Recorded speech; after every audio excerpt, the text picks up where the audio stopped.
I'm willing to fight it on the line right here, right now, Kash. Right here, right now, Alexis. I'm ready for the fight. Okay? So I have lawyered up. I have a great legal team, and I'm ready to go. We are ready. Welcome back to the show, ladies and gentlemen. We have a special guest with us. Before I introduce him, I want to let you know what we're talking about. Now, Kash Patel's girlfriend, well, first of all, let me tell you, Kash Patel said he was coming for influencers who criticize Israel, and now he's suing them. Let's listen. The simple answer, in my opinion, is social media is wildly out of control, and there's too much clickbait in this country. And one of the things I highlighted at Congress in my testimony last week was, if we want to protect our youth, we got to get more involved in social media and online platforms, because that's where the folks, the assassins of this world, get radicalized. That's where they're the lone wolf actors in general. And so we have to get after that problem set. And I asked for Congress' help in doing so. But and he's not kidding, because he's going, here it is. Our guest, Elijah Schaffer, says, I was just sued for $5 million over my Twitter post criticizing Israel by FBI Director Kash Patel's inner circle. I never engaged in defamation or illegal activity. Gross lawfare. This is an attack on free speech and an embarrassment to the FBI and the Trump administration. And so here's what he's accused of doing. There's a tweet that went out by Hen Mazig that said Mossad sent female operatives deep into Iran, seducing top officials, infiltrating government surveillance networks, and carrying out sabotage missions. You retweeted that with that picture, and that's it. So let me bring on the person, Elijah Schaffer. He's a journalist, podcaster, and television host known for his work on Blaze TV. He gained prominence from his on-the-ground reporting during the 2020 Black Lives Matter protests and from the Capitol grounds on January 6th. He left the Blaze in 2022. He's now the CEO of Rift TV, where he hosts the network's flagship show, The Rift Report. Welcome to the show, Elijah Schaffer. Hi, Elijah. Hello, Jimmy. Good to be on the show today, and I wish it was better circumstances, but I'm still $5 million that I don't have richer than I might be, so hopefully we have a good ending to this. So let me just give a real quick rundown. The Gray Zone did a great article on this, and so I just want to read a few paragraphs from it and get your reaction. They say Patel's tenure as FBI director appears to be unraveling in a series of embarrassing congressional testimonies and public meltdowns related to his suppression of Jeffrey Epstein's client list. Patel recently activated his legal network to fire back against his most voracious critics. However, the targets of his wrath are not deep state liberals or anyone resembling the Hillary Queenstown villain from his children's book, but the most ideologically zealous voices of America First movement, which is what Elijah is, who he's accused of slandering his girlfriend. 5 days earlier, the law firm of Jesse Banal, that's Patel's personal lawyer and chair of his foundation, filed a bizarre lawsuit accusing right-wing podcaster Elijah Schaffer of having perpetuated a malicious lie about Alexis Wilkins, that's his girlfriend, falsely claiming that she, an American-born country singer, is an agent of a foreign government assigned to manipulate and compromise the director. The suit also took aim at Schaffer because he frequently posts anti-Israel rhetoric, accusing Israel of controlling the United States and its politicians. So what is your response to to these accusations? Well, being sued over posting a captionless picture to where Alexis Wilkins, the sensational music star, as Kash described her, and then getting sued for $5 million over that. This is the legal equivalent of your wife divorcing you for cheating on her in her dreams. You know, it's like, it's like, well, how is this grounds for divorce? You know, she's coming after $5 million. And I think what's really important, there's two parts of this. The entire lawsuit has one picture as evidence for the lawsuit, and even says in the writings that Schaffer did not say anything. They called it a wordless act of defamation. That's the craziest thing I've ever seen. In fact, here I have it here, Elijah. Here is a quote from the lawsuit.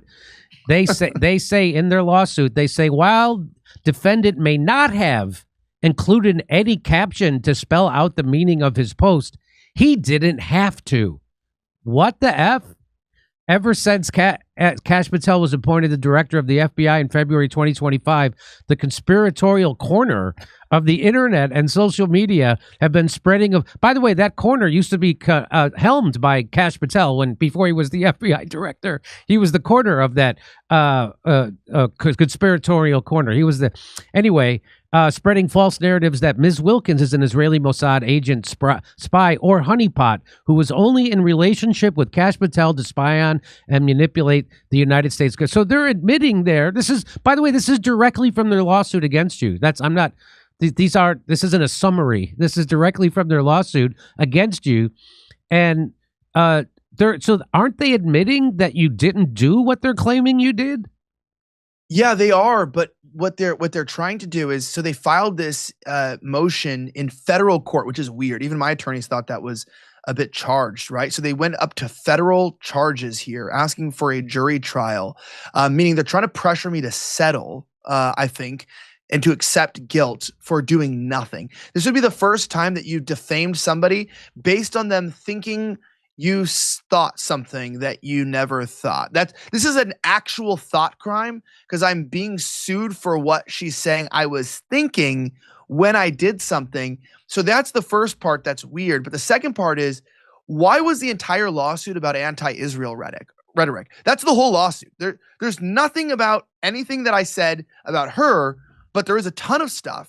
There's like 8 different pieces of like severe evidence about how I criticize Israeli occupation of Congress, how I talk about how AIPAC has control of the horns of our congressmen and women, how Trump basically could have been a great president if he hadn't taken Adelson's money and decided to worship Netanyahu, even moving his seat in for him, humiliating the office of the presidency. Minding you, I voted for Trump 3 times. I'm not an anti-Trump guy, but it's hard to be a Trump guy these days when he continually spits on us over Israel. So I brought that up. But why, Jimmy? I mean, the question is why? The reason is because obviously my business is in a very Jewish area. This entire district here is primarily Jews. It's 52% Jewish where I live, where this would take place. So she's hoping to get a jury that would convict me because they think that I'm a bad person because she's trying to paint me as an anti-Semite. And that's what this is about. It's about character assassination, which is ironic because she's claiming defamation. Meanwhile, not only is she defaming me in the lawsuit, but now you have all these big Zionists like Will Chamberlain and some other guy who looks like, I don't even know how these people have weird physiognomy, but some large NGOs like connected to the circles of Josh Hammer that are now like suggesting that I'm possibly an agent of Russia, that I should register with far. Even Richard Spencer, who's like pretty notorious sort of far right individual, or like sort of right wing nationalist. Like we're not using the phrase far right anymore. Even is like, is this Tenet 2.0? So like, I don't know what she's setting herself up for in terms of a lawsuit, but if she's afraid people were going to call her a honeypot, wow. Look at her posts. She has 800 comments of people putting Winnie the Pooh memes with her popping out of a honeypot, wearing bee costumes, and with one individual wrote a ballad called "My Honey, Honey, Honey Pot" that he wrote a beautiful classical a ballad on his piano and sung it. It was masterful. She did the Streisand effect. Now everyone's going to be calling her that, so that's her own punishment. But secondly, she is doing damage to me. She's costing me a lot of money in legal fees. My family, due to her proxy to the FBI, which I want to talk about with you, my issues with the FBI and where we think this might be a slap suit, government corruption suit.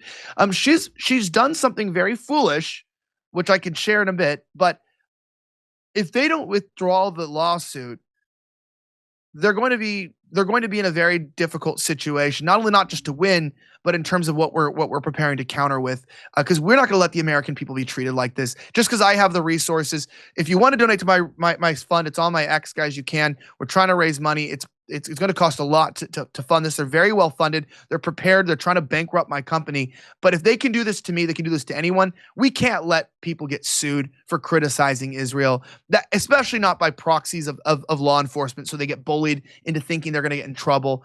I'm Jimmy. I'm done with this. I'm so done. They would electrocute us, I believe, in a chair, in 15 or 20 years for criticizing Israel if they had the ability to do so. And I'm not over exaggerating. That's these people have lost their damn minds.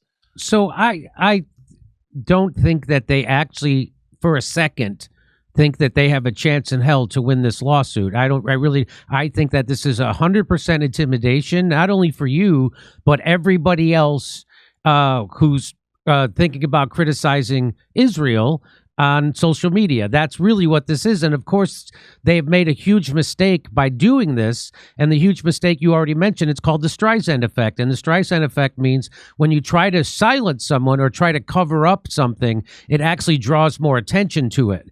And so that's exactly what she's done. Now everybody's talking about her being a honeypot for Israel and all the ridiculous things that Kash Patel has said around it. He called her a country music sensation. And my question is, which country? Anyway, so that's a big mistake. They're due because it's happening. I'm talking about this on my show. There's the Gray Zone are writing articles. I know other YouTubers are doing videos about this, about your lawsuit. So now everybody's talking about her being a honeypot. Even people who never heard of it before are now going to hear about it. So that's a big mistake, and it just tells me that Kash Patel is actually dumber than anybody ever thought he was, because this is one of the dumbest things he could do. But you've alluded to the fact that that she also made an even bigger mistake. Could you go into that? Yeah, well, first of all, the one thing she did do right was Kash Patel actually suggested that she asked for $5 million in Walmart Google Play cards with a statement saying, "Do not redeem, Sar. Please do not redeem." So we did throw that out of the lawsuit. But I think other than her lawsuit, the reason why she actually messed up, jokes aside, is okay, so she's acting like she's a private citizen who's just suing somebody for some sort of criticism that is making her unhireable.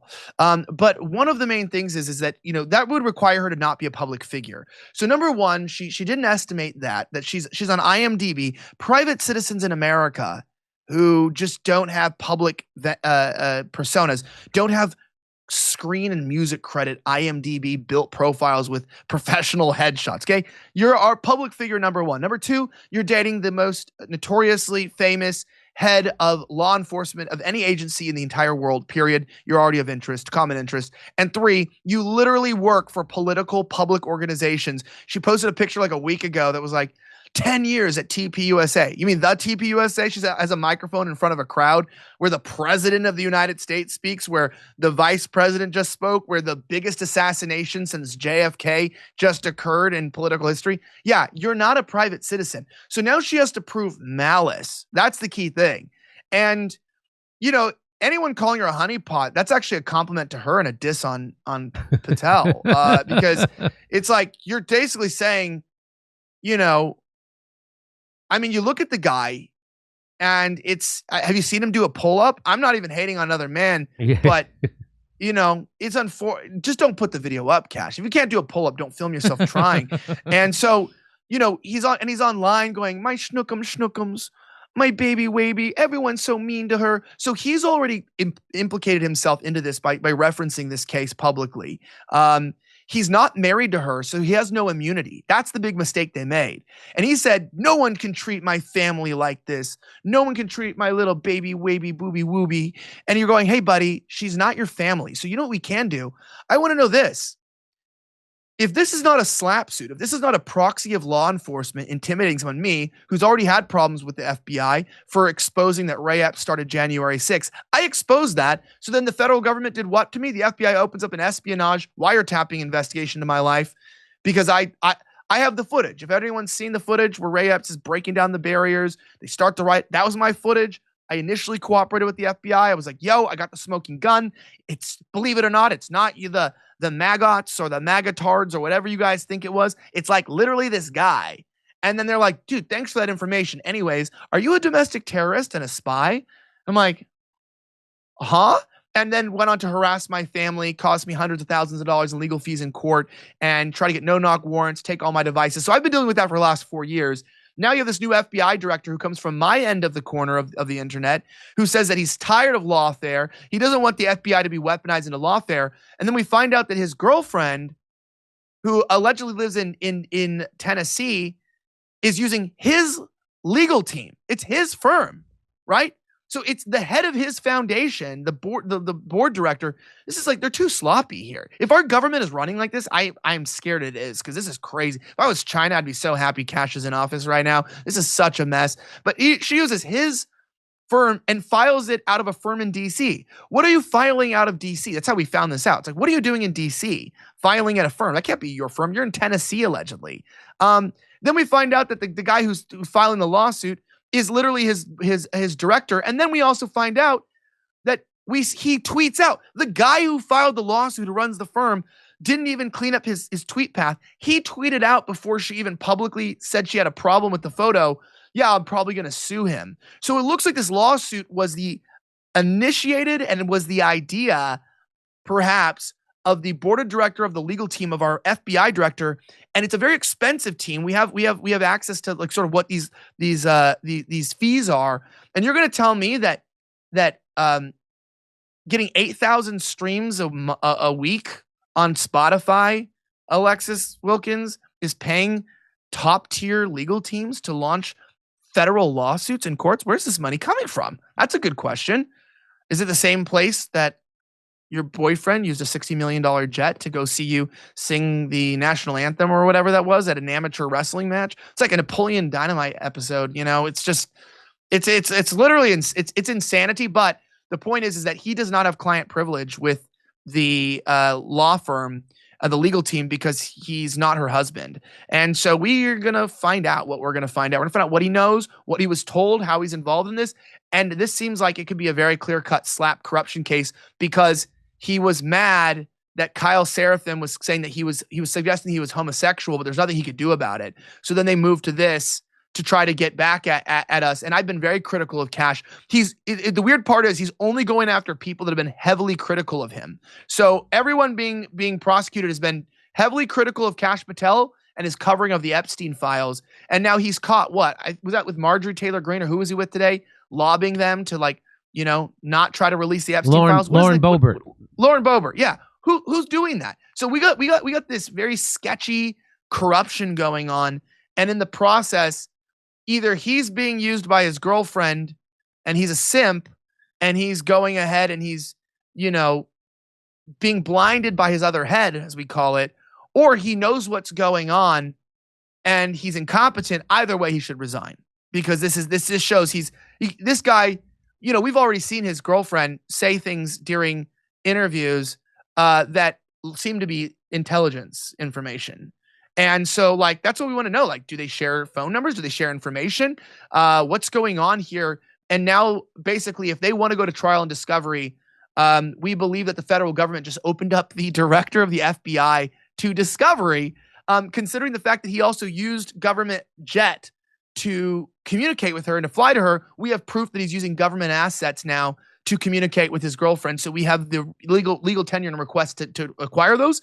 And if he doesn't comply under immunity, so if he goes, the attorney general or somebody gives him immunity, that'll already be an admission of guilt, and we got a slap case there as well in a countersuit. So this is one of the stupidest things you could do. And this just reminds me of a high school sweetheart whose girlfriend can do no wrong. But we still don't know what she sees in him. Apparently, I guess, money to file lawsuits. I guess he's rich. I didn't know that. So good to know. Can you explain to the people what a slap lawsuit is, so they know what that is and what he just opened himself up to? Yeah. So I'm not going to give away too much of this specific case here, but essentially, in reverse, we are basically proving it's corruption by proxy. So I'm not a lawyer, so I could be a little bit off here, but I guess a good example is, when you see Russiagate, just kind of explain what this proxy lawfare looks like.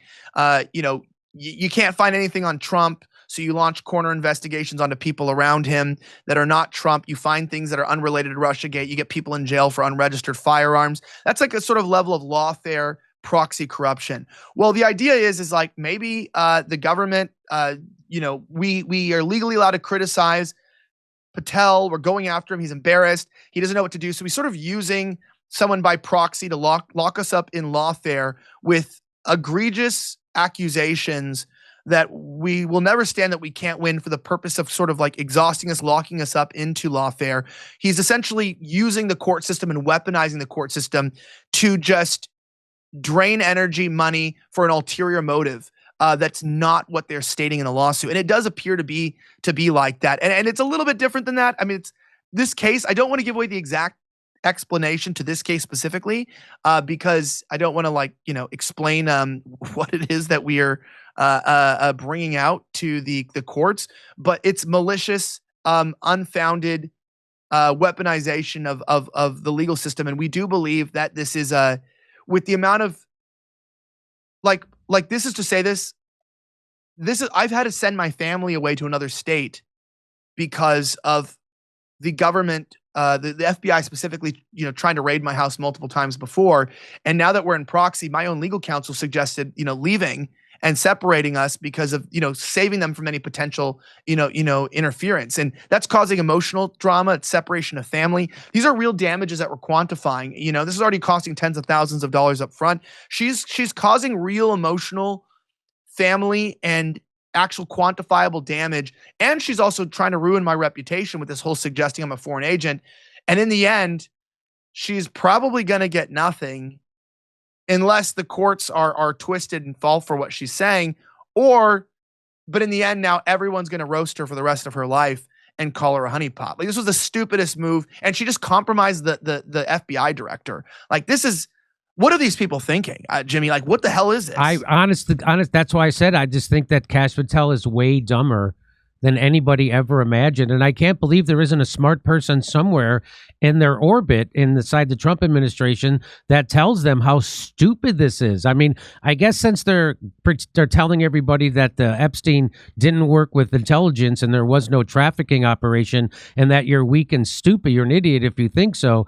I guess they don't care very much what people actually think. I really don't know what there doesn't seem to be someone with a thinking brain on this issue at all working over in the Trump administration. And, Max Blumenthal even tweeted out, he said, by activating his own legal network, meaning Kash Patel, by Kash Patel activating his own legal network to sue his critics using his girlfriend as a proxy, Kash Patel has made himself a witness and opens himself to discovery, as you've been talking about, meaning defendants, meaning yourself, can seek his text exchanges with his girlfriend. And he's risking the FBI's operational security to save his relationship. That's according to Max Blumenthal. So that's exactly what he's doing. Honestly, I can't believe that Kash Patel is this dumb, but apparently he is. And I just wanted to, JB broke it down perfectly. He said Kash Patel spent years playing the influence tough guy routine, chasing clicks, doing every podcast under the sun, branding himself as the guy who was coming for the corrupt. Now suddenly he wants to play establishment enforcer and silence anyone who criticizes Israel? Spare me. The FBI director is out here talking about social media being out of control and openly pushing to censor the internet. And right on cue, Kash's girlfriend is suing Elijah Schaffer for $5 million. Perfect timing, perfect optics, perfectly corrupt. This dude built his name on clickbait and outrage until he got close to the government machine. Then he flipped. Now he pretends there's no corruption, pretends he's some defender of justice, and tries to take down critics the moment power pats him on the head. Controlled opposition at its finest. They're not protecting America. They're protecting their handlers. Wow, I think that was very well said. Let me just show you one more. The Patriot Voice tweets out, Kash is acting like the government gangsters he once wrote about. He wrote a book, I think, called Government Gangsters. This is a full-blown authoritarianism and government tyranny. I really am surprised they think they could get this past their base, because their base is very allergic to government overreach and authoritarianism. Let me just show you. I saw this tweet from Dr. Simon Gadek. This was crazy. He said, Elijah, I'm really sorry for what you're going through, but you do remember when I visited you and got detained at the border? They interrogated me, asked endless questions about you, why I hate Kash Patel, what my stance on Israel was, and what we were planning to talk about. Now that you've been sued, it's hard to believe this is just coincidence. It's honestly shocking to watch your country being held hostage like this. So they're doing this at the behest of Israel. They're stopping everybody coming back into a country, the United States. I know Max Blumenthal got stopped. Other journalists got stopped. Anybody speaking out against Israel is getting stopped now when they're coming back into the country.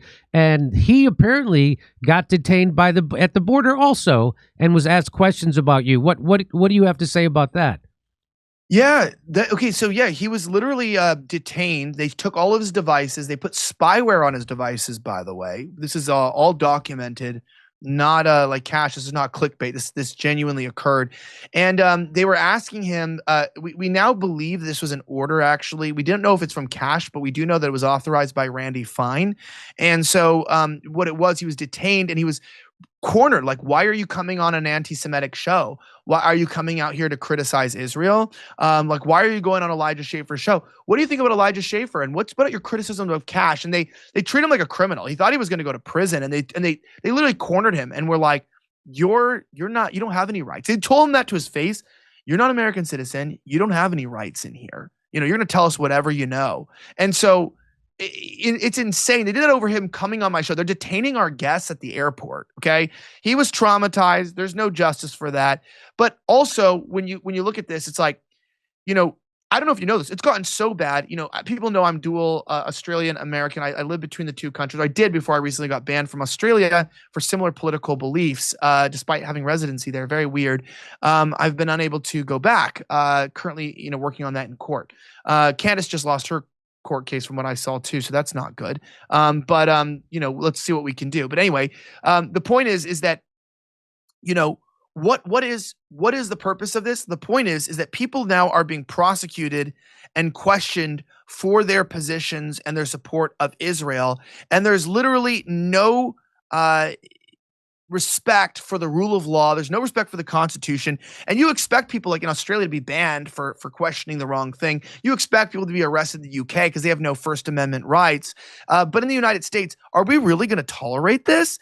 So I think we're post-partisanship, Jimmy. I think we are past the left and the right now. We are sort of like, if we can't, if AIPAC controls our primaries, if the ADL can control the sell of TikTok, Jonathan Greenblatt, if we as a society, you can't go on podcast guests without be a guest on a podcast without being questioned of being an anti-Semite. And even for me, if you can't even criticize Israel without being sued for $5 million, I have a pretty damn clear question for the United States government. Are we really an independent country? Are we actually a republic? Do we genuinely have rights in this nation? Or are you going to continue to prove to us that we are occupied by a foreign influence regime that people say should be registered under FARA? I think it should be removed from the country. I think it should be illegal. I have experienced the brunt end of this. And, I have to say, like, it's so bad. I just got an employee from another first world country, another Western country. I won't give much details, to get him his work visa. And this is not an H-1B. He's a highly skilled individual, Caucasian dude, programmer that is helping me on a very specific project for a temporary job. And he was asked about his opinions on Israel and whether he supports Israel at the U.S. embassy at his country. And he said they were asking like an Asian guy, Chinese guy, who's like, "Oh, I do not speak it. I don't know what you're saying." He's like sitting there confused, like, "What do you think about Israel, Shenzhen? Like, what do you think about Israel?" It's like, what is Wang Pei and his friends, trying to work in the U.S.? What does them caring about Israel matter? They're asking at the embassy level before you can get a work visa if you support Israel. So, like, to me, this has gone past the point of comfortability. This is not about being anti-Semitic. This is not about hating Jews. This is not about, I'm just tired of all these excuses. This is not about, somehow believing Israelis don't have the right to some homeland. Doesn't mean their homeland, not that spot, but, that they should all die. No. Save your hogwash. Save your bullshit. I don't want to hear about it. The truth is, we all know that it's not just financial punishment. It's not just opportunities lost. It's not just promotions not gained. It's not just dinners not invited to. They're on a full-on assault, these very corrupt Zionist powers here, to renege on our Constitution and to control us through force, censorship, financial abuse. slap proxy corruption lawsuits, and of course, algorithmic manipulation or the forced sale of your company if you don't comply. And, if people don't want to accept that, I assume they're on the payroll. Enjoy your $7,000 club check. And unfortunately for the internet, they're not getting $7,000. They're getting a lot more than that. I have friends who make well over six figures a month, doing the bidding of these people. I get offered money on a regular basis. I talk about it all the time. They try to get me to go to their country, do all these things, and I don't comply. So I started Rift TV, Jimmy, as the first mainstream right-wing network it was supposed to be that didn't take money from Zionist influences so we could tell the truth. And I think we've moved past the right wing. I think we've moved past the left wing, and we're not going to have a country to debate left or right wing policies for if all of our policies just end up being for Israel. And even if you're right wing or you're left wing, I think we're all in the same boat here. To my communist friends, my socialist friends, my libertarian friends, you're all getting screwed, and our government is not serving us. And we're going to have a unified populace rising beyond the two-party system to really affect change. And I think we're making that change. Just know I'm not going to be the last, and they'll probably kill more of us. Not saying they did, but rest in peace, Charlie Kirk. He flew a little too close to the sun. We don't know who did it, but we know there was motive. And my heart breaks, and I never want to forget his name. Thank you for letting me explain my case here. And I hope everyone, if you can donate to my legal fund, I hate to be like that. It's on my X account at Elijah Schaffer, or you can watch my show if you don't have any way to support Rift TV. You can watch it on YouTube and on Rumble. We're live all the time. We have a lot of great shows, and it's all this kind of content. But always watch Jimmy first. He's one of the best in the business, if not the best. I appreciate you. So I just want to ask you one more question before we let you go. So I had high hopes for Kash Patel. I had high hopes that he would actually come in and do what they said and clean house, because he was on the outside and he was debunking Russiagate in real time when the FBI was pushing it. And so he was used to going against the establishment in that way. And I thought he would come in, and him and Dan Bongino, I thought that there was a good chance that they would do what they were saying because they had been saying that stuff for so long. And Kash Patel actually had a track record of going against the establishment inside the FBI when it came to the Russiagate. Were you, how surprised are you at how quickly the MAGA movement has unraveled, not only because of the Epstein and Donald Trump calling people weak and idiots who want the real, but the fact that they're covering that up, they're covering up the Charlie Kirk assassination investigation. That's a cover up. They didn't cut any of that Doge money from the federal budget. They just moved it over to the Pentagon and and the deficit's still exploding. They're not doing it. So there's all these things, and then they're bombing Iran, bombing Yemen. Now they're bombing Venezuela. They're threatening to bomb Nigeria, Colombia. So how disillusioned are you with this administration and Kash Patel in particular? Yeah, Jimmy, I'm open about the fact that I'm a paid, activist for the Republican Party. Not everything I say, but I tell people that I regularly take place, specifically with political campaigns and appointments, that I am on payroll to try to get people to push our agenda across. Right? That's not a shameful thing. It's like, I'm a Republican. I work with the Republican Party, and I try to push our agenda into the place. I lobbied for Kash Patel. I took money from Republican NGOs to promote Kash Patel to my audience.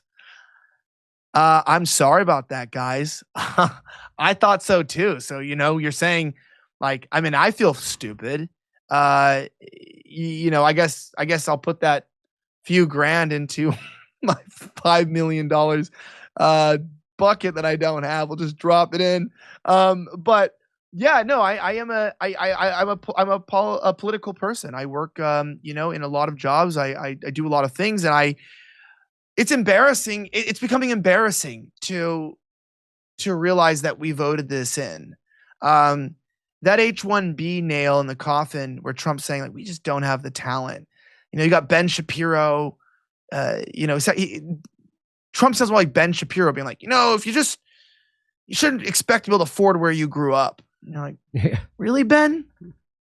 Really? Like, you hear that and you go, how many stacks of $100 bills is your bed frame made out of for you to think that was going to go over with the American people? And sometimes I feel like with Trump, it's like, does it feel that good? to suck the tip of Netanyahu's imperialistic dick that's just been waging and casting its shadow over the United States of America for this long. Like, are you enjoying that? Because I'm tired of being told to go on my knees and beg, to the people, and they're going after me now too. There's this concerted effort now to try to get me investigated by Congress now during this lawsuit. I don't know if you've seen this. People like Will Chamberlain, these very powerful, trust fund babies that work with these groups that they're trying to say that they think I'm like funded by Russia. All because what? Because I posted about criticism of Israel, because I'm not letting them sue me. If you resist the Zionist militant occupation of our country, if you resist that, your life will be miserable. I was thinking about that today. I was walking through customs. I was getting back from El Salvador. I work with the government down there. I love it. It's a great government. God bless Nayib Bukele. And I looked at the wall and I see the Israeli Airlines plane outside with the big Star of David. And I was like, I'm going to be honest, I was feeling like, oh. And I go, what am I doing? Like, why am I disgusted by that? And I go, you know why I'm disgusted by it? It's not because I'm against Jews. It's because, these people have made telling the truth about them so difficult that the average person has become so self and voluntarily brainwashed that people don't even want to talk about it. They're afraid to speak. And what kind of atmosphere has that set in America?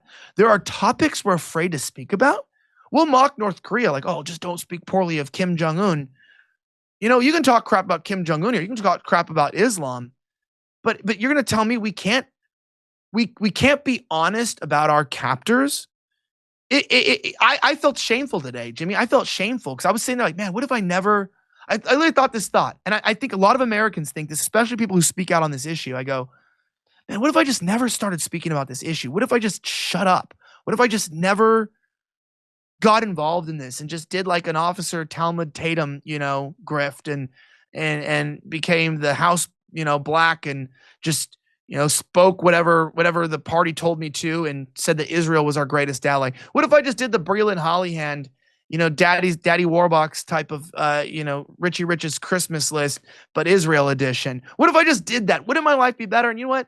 I'd put a gun in my mouth and my children would be without a father if I chose that. I realize I have to have principle here. And it's not like this moral grandstand. It's just like, I owe it to my children. My children are disadvantaged because of these people. Even the negative things people think about our country. Like, oh, well, everyone sues in America. No, they don't. There's certain people that do, but not everybody does. But there are people, they're not like us. They're Eastern. They don't hold our values. And I don't want to get you in trouble. And I don't even know the tone of how serious I should go here. But I think I wasn't as radicalized, but I'm radicalized now. If you can try to bankrupt my company, destroy my livelihood, and ruin my country and take about a dozen people's jobs away and their ability to feed their families, all because you don't like what I said about a foreign country, then damn well you better believe that whatever that foreign country is, which is Israel, that I'm going to sacrifice more than that. I'm going to be willing to put it all on the line. Since you forced it on the line, I'm willing to fight it on the line right here, right now, Kash. Right here, right now, Alexis. I'm ready for the fight. Okay? So I have lawyered up. I have a great legal team, and I'm ready to go. We are ready for whatever it is you want to do. We're going forward with it. You guys are great. Or you can drop it, and you can figure out what you want to do. We'll give you your time to think about it.